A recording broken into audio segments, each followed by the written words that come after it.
యేసుక్రీస్తు ప్రభు నామములో అందరికి వందనాలు, అందరికీ వందనాలు, అందరికి వందనాలు. బైబిల్లో ఉన్నటువంటి మాట ఏంటంటే, కీర్తనలు 25వ అధ్యాయము. బైబిల్ ఉన్నవారు తీయండి. కీర్తనలు 25వ అధ్యాయము 3వ వాక్యం చదువుదాం. నీ కొరకు కనిపెట్టు వారిలో ఎవడను సిగ్గునొందడు. హేతువు లేకుండానే ద్రోహము చేయువారు సిగ్గునొందుదురు. నీ కొరకు కనిపెట్టు వారిలో ఎవడును సిగ్గునొందడు. ఎవరి కొరకు? దేవుని కొరకు. దేవుని కొరకు ఎవరైతే కనిపెడతారో వాళ్ళ జీవితాల్లో వాళ్ళకి అవమానాలు, సిగ్గంటూ ఉండదు. మనుషుల కొరకు కనిపెట్టితే మనకు అవమానాలు సిద్ధంగా ఉంటాయి. నువ్వు అదేవిధంగా నువ్వు దేవుని కొరకు జీవిస్తూ ఆయన్నే ఆశ్రయిస్తూ ఆయన కొరకు నువ్వు కనిపెడితే నీకు బలం వస్తుంది, ఆరోగ్యం వస్తుంది, శక్తి వస్తుంది. ఆయన కొరకు నువ్వు కనిపెడితే నీ జీవితంలో ఒక విలువ వస్తుంది.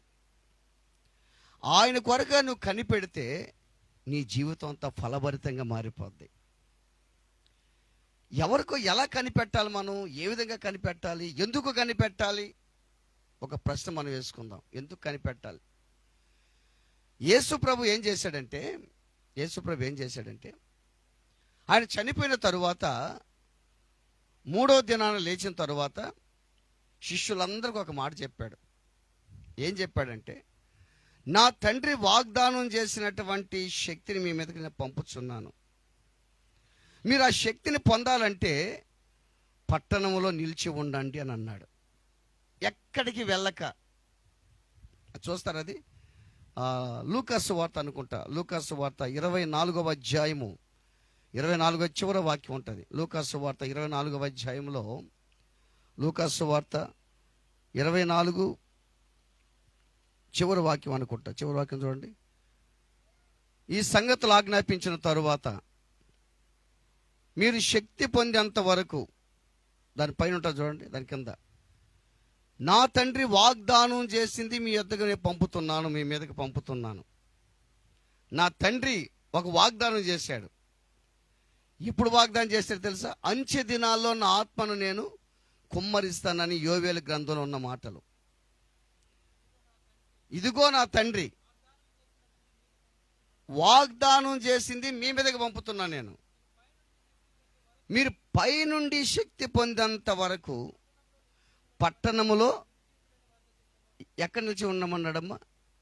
పట్టణములో నిలిచి ఉండమన్నాడు కానీ బయట కాదు. పట్టణం అంటే ఏం పట్టణం? అది యెరూషలేము.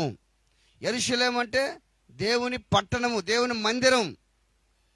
నువ్వు శక్తి పొందాలి అంటే దేవుని మందిరంలో శక్తి పొందాలి. నువ్వు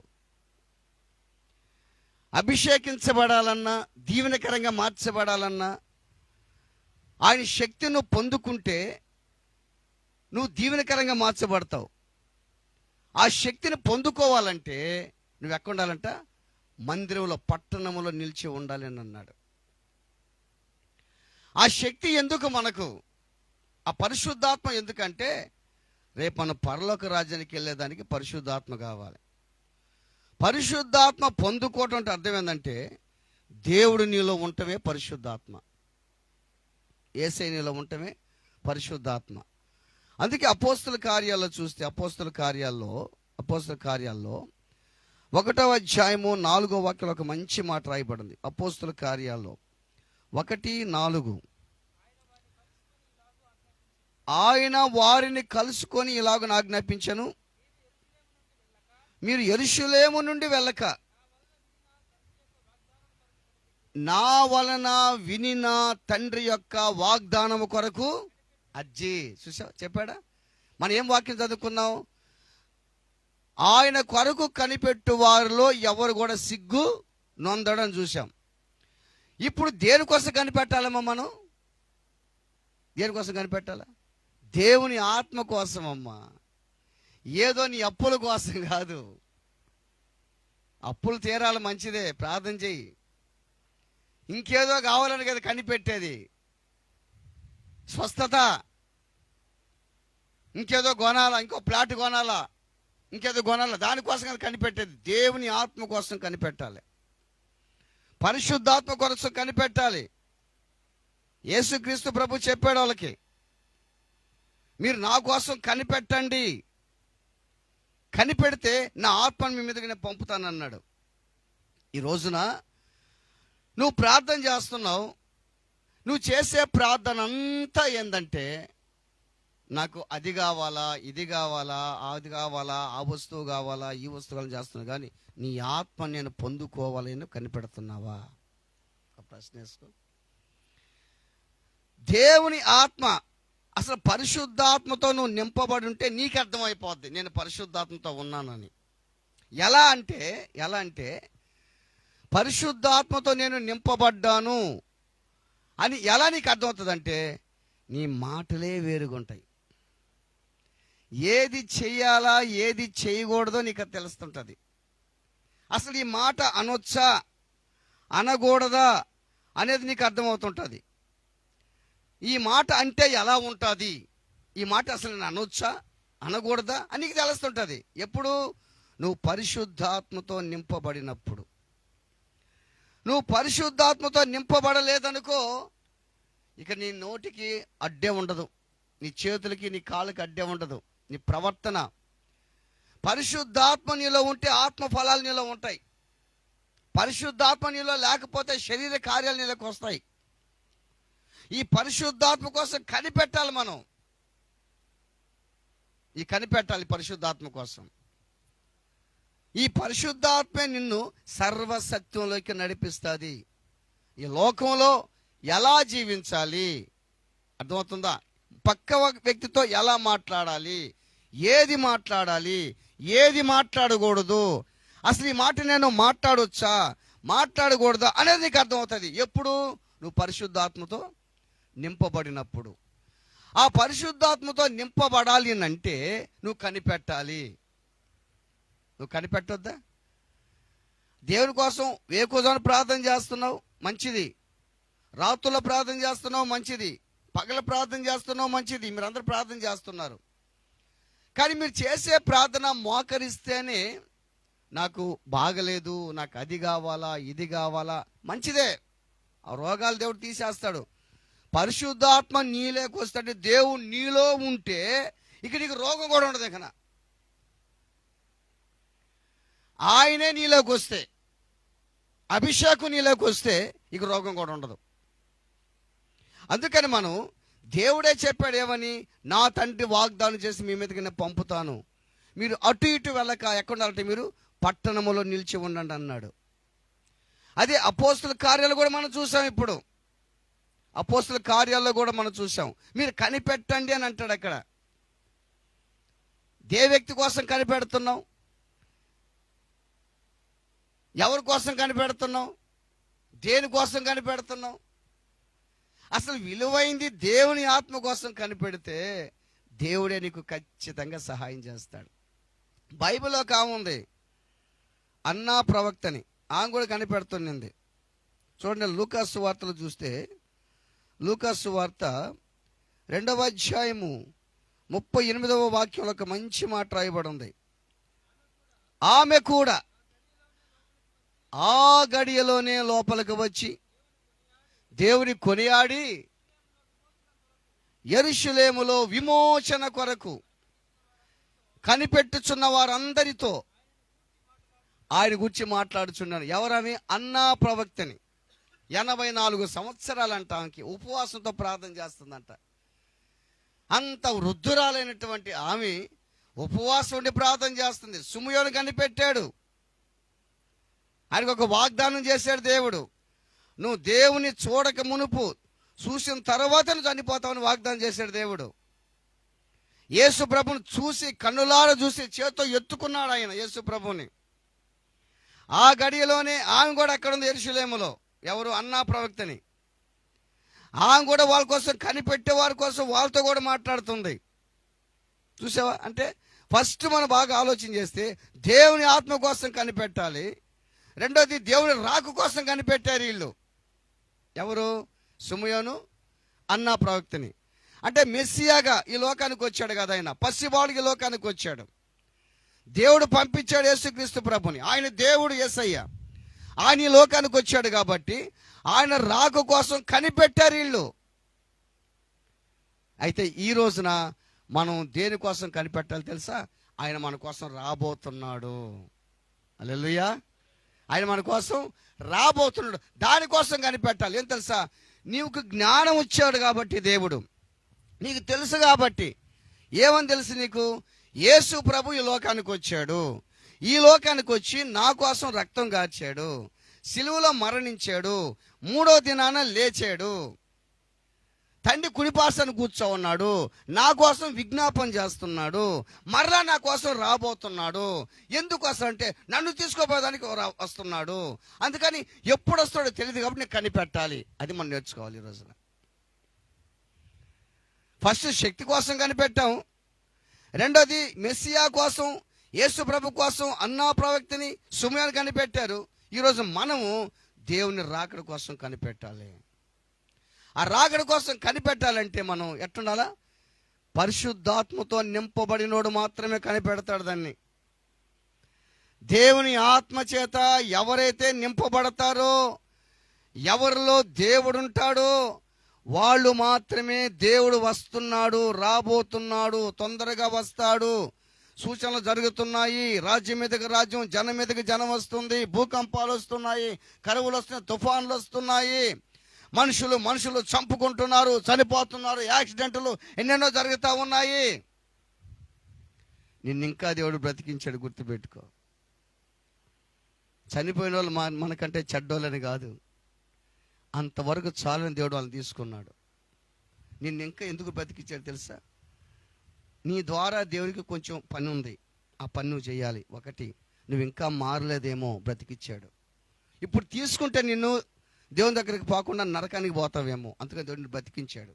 అంతేగాని మన గొప్పతనం కాదు, మనకంత ఫిజిక్ బాగుంది, నాకు అంత అవయవాలు బాగున్నాయి, నేను హ్యాపీగా ఉన్నాను అనుకునేదాన్ని కాదు. బాగుండాడు కూడా చచ్చిపోతున్నాడు. కానీ దేవుడు రాకడ తొందరలో ఉంది. ఆ రాకడ కోసం మనం కనిపెట్టాలి. ఎట్టా? ప్రార్థనతో కనిపెట్టాలి, ప్రార్థన విజ్ఞాపనలతో కనిపెట్టాలి. మనం ప్రార్థన విజ్ఞాపనలతో మనం ఏం చేయాలి? కనిపెట్టాలి. చూడండి, ఆ కొలస్సీలకు రాసిన పత్రిక అనుకుంటా, కొలస్సీలకు రాసిన పత్రికలో, కొలస్సీలకు 3వ అధ్యాయములో 4వ అధ్యాయం అనుకుంటా, 4వ అధ్యాయం చూడండి, 4వ అధ్యాయం 2వ వచనం చదవండి. కొలస్సీలకు రాసిన పత్రిక 4:2 బాగానండి. ప్రార్థన యందు నిలకడగా ఉండి కృతజ్ఞత గలవారై దాని యందు మెలకువగా ఉండుడి. చాలు ఏంటంట? ప్రార్థన యందు నిలకడగా ఉండి కృతజ్ఞత గలవారై దాని యందు మెలకువగా ఉండి కనిపెట్టాలి దేవుణ్ణి. హల్లెలూయా. మెలకువగా ఉండాలి, ఆత్మీయమైన మెలకువగా ఉండాలి. వాక్యంతో, ప్రార్థనతోటి. అన్నా ప్రవక్తని మందిరంలో పరిచర్య చేసుకునేదంట. 84 సంవత్సరాలు చిమ్ముకునేదామె. 84 సంవత్సరాలు. ఆమెకి ఏమైనా జీతం ఇస్తున్నారా?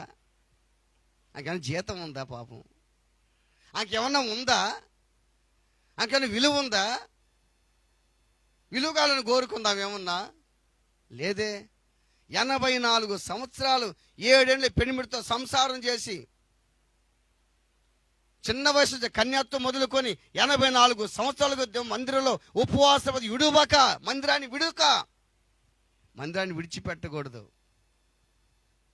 దేవుని విడిచిపెట్టకూడదు, దేవుని ఆత్మ విడిచిపెట్టకూడదు, నీ గూడు విడిచిపెట్టకూడదు, ఆత్మీయమైన బోధ విడిచిపెట్టకూడదు, ఆత్మ సంబంధమైన బోధ విడిచిపెట్టకూడదు. నేను హెచ్చరించే బోధ విడిచిపెట్టకూడదు, నేను ఖండించి బోధించి నీకు బుద్ధి చెప్పే బోధ విడిచిపెట్టకూడదు. పై బోధ కాదు, నిన్ను సర్వశక్తులకు నడిపించే బోధ, నీ జీవితాన్ని మార్చే బోధ,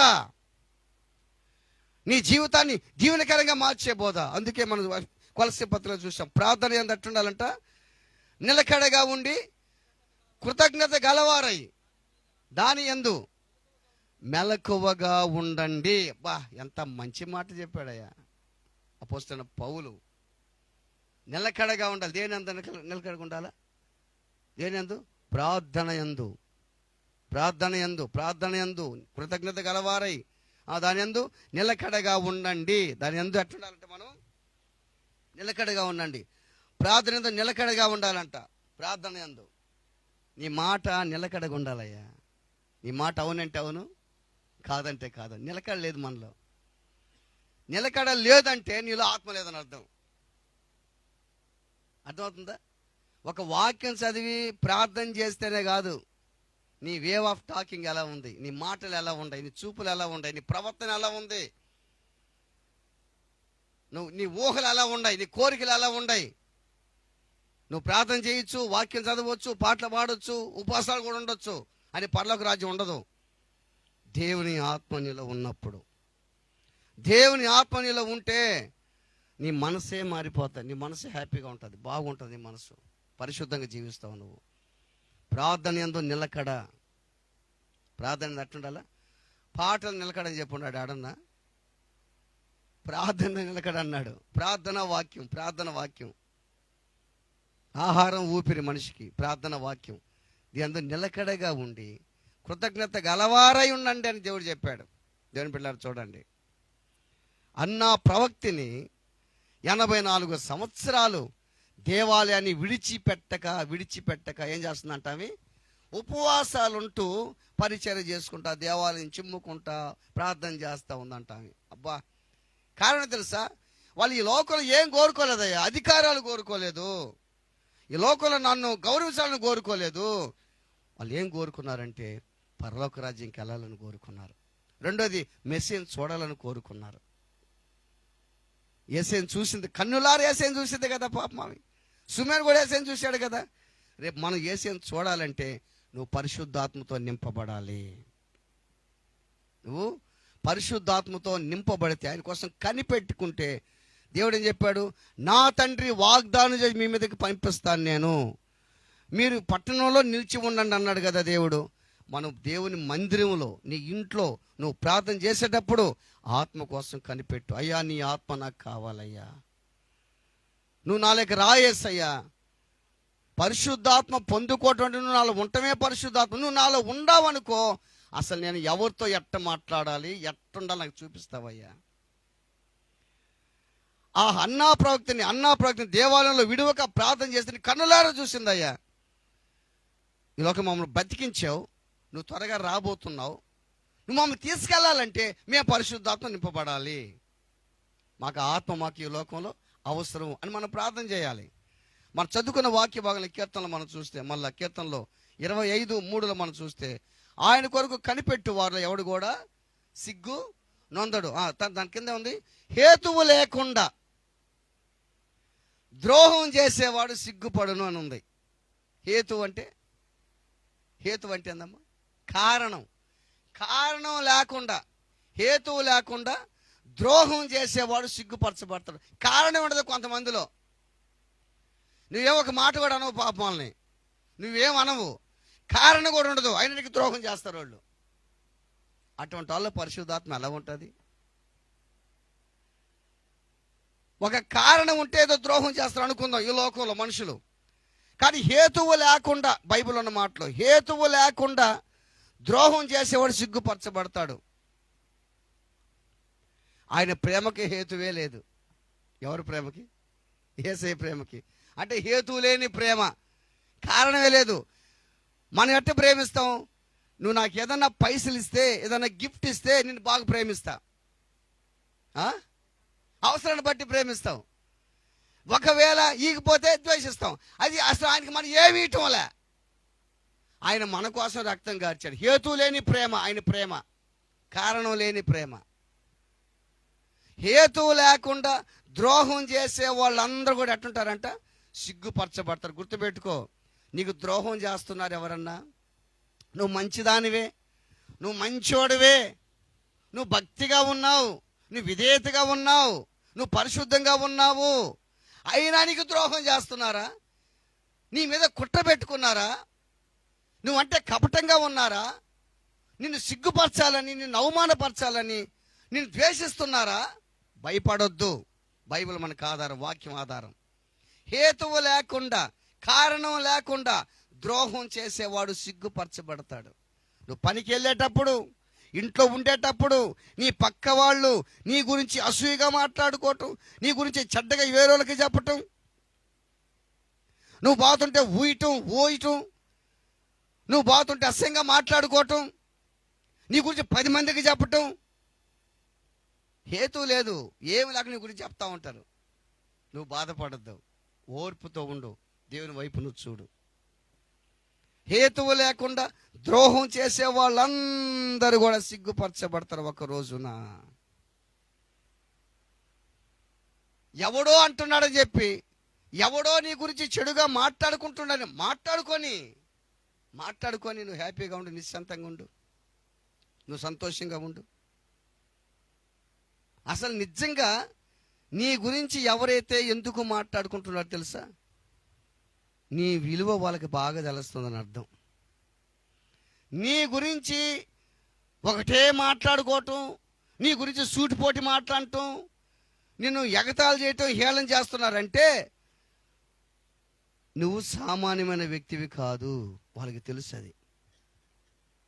అందుకనే నిన్నేదో చెయ్యాలని నిన్ను ఆ విధంగా మాట్లాడుకుంటున్నారు వాళ్ళు. నువ్వు భక్తిపరుడు, పరిశుద్ధుడు, నువ్వు అన్నీ పట్టించుకోకూడదు. వాడంటున్నాడు, వీడంటున్నాడు, నువ్వు అసలు అనకూడదు. నీ పని నువ్వు హ్యాపీగా పోతుండాలి. ఏనుగు పోతుంటే కుక్కలు మొరుగుతూ ఉంటాయంట, అంతే కదా? ఏనుగు పోతూ ఉంటుంది, కుక్కలు మొరుగుతూ ఉంటాయి. వెనకుంటాయి కుక్కలు, ముందుకు రావు. ఏనుగు తొండంతో కానీ కొట్టింది అనుకో, అయిపోతుంది కుక్కలు. వెనకే ఉంటాయి కుక్కలు మొత్తం.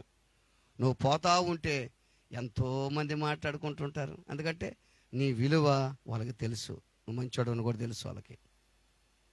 బాగా గుర్తుపెట్టుకొని దేవుని బిడ్డారా, ఆయన కొరకు కనిపెట్టు వారిలో ఎవరు కూడా సిగ్గునొందడు. ఏం కనిపెట్టాలా? దేవుని ఆత్మ కోసం కనిపెట్టాలి. దేవుని ఆత్మ కోసం కనిపెట్టాలి. అన్నా ప్రవక్తని సుమయోను దేవుని రాక కోసం కనిపెట్టారు. మనము దేవుడు రాబోతున్నాడు మన కోసం, ఆయన కోసం కనిపెట్టాలి. ఎట్ట కనిపెట్టాలి? ప్రార్థన యందు నిలకడగా ఉండి మనం కనిపెట్టాలి. కృతజ్ఞత గలవారి మనం కనిపెట్టాలి. అట్ట కనిపెడితే మనం పరలోక రాజ్యంలో చేరతాం. పరలోక రాజ్యంలో చేరాలంటే ఏం కావాలా? ఆత్మ కావాలి. ఏం కావాలి? ఆత్మ అంటే ఏంది? దేవుడి నీలో ఉండటమే పరిశుద్ధాత్మ. ఆయన నీలో ఉంటే నువ్వు ఎట్ట మాట్లాడాలో ఆయనే నేర్పిస్తుంటాడు నీకు. ఇది చేయకూడదు ఆయనే చెప్తుంటాడు. కనుక ఆయన మనలో లేకపోతే ఇక మనకు అడ్డమే ఉండదు. ఆ మాట అంటాము, ఈ మాట అంటాము, వాళ్ళ ఎగతాలు చేస్తాము, ఈయన తిడతాము, వాడిని కొడతాము, అట్లాంటి మాట్లాడుతూ పోతూ ఉంటాం. నీ ఆత్మతో నువ్వు నింపబడాలి. నువ్వు చేసే ప్రతి ప్రార్థన ఇంట్లో మోకరించి చేస్తున్నప్పుడు అది వాడిని బాగు చేయి, ఈయన బాగు చేయి, నా కూతురు, నా కొడుకు, నా మనవడు, నా మనవరాలు, మా అక్క, మా అత్త, మంచిదే ప్రార్థన చేయాలి, కాదంటున్నా. కానీ ఆత్మ కోసం ప్రార్థన చేయి. ఆత్మ కోసం కనిపెట్టు, నువ్వు పరిశుద్ధాత్మ కోసం కనిపెట్టు. అపోస్తులు దేనికోసం కనిపెట్టారు? ఆ రోజు దేనికోసం కనిపెట్టారు? పరిశుద్ధాత్మ కోసం కనిపెట్టారు వాళ్ళు. దేవుడు చెప్పింది కనిపెట్టారు వాళ్ళు. ఆయన చెప్పింది చేశారు వాళ్ళు.